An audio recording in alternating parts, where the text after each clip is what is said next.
version of this genre, and I'm curious to know how you, when as you were constructing your stories, how you used the rules of the world that you had set up to specifically explore being a teenager, as opposed to maybe writing these books for adults or other audiences. What is there a certain aspect of the world that you've created here that you feel really speaks to the teen experience? Anybody want to jump in?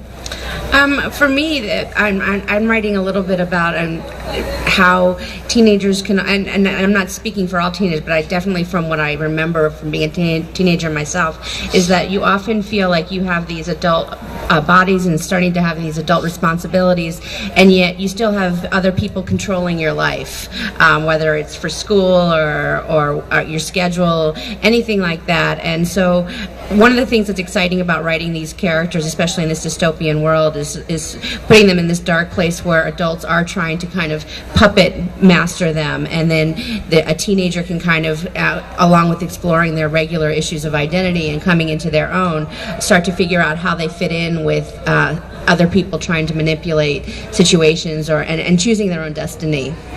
Tara, do you also feel like you kind of do you hear from teenagers about feeling like their decisions are being made for them?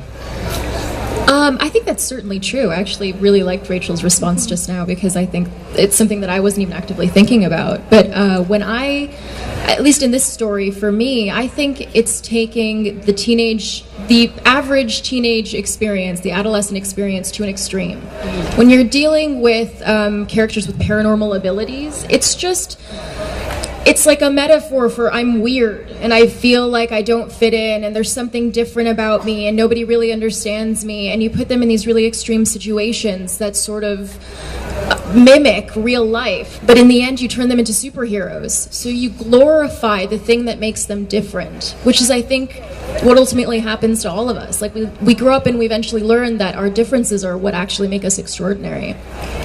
And Michelle, Noah, where does she... Well, it's a little bit different for Noah, because she's sort of already taken herself out of that equation. I mean, she was having a series of miserable experiences in foster homes. She was running away, and then she realized, she developed this skill with computers, thanks to one family that finally gave her access to one, realizes that she's actually a pretty talented hacker and sets up a fake foster family and is basically like earning a living and living on her own.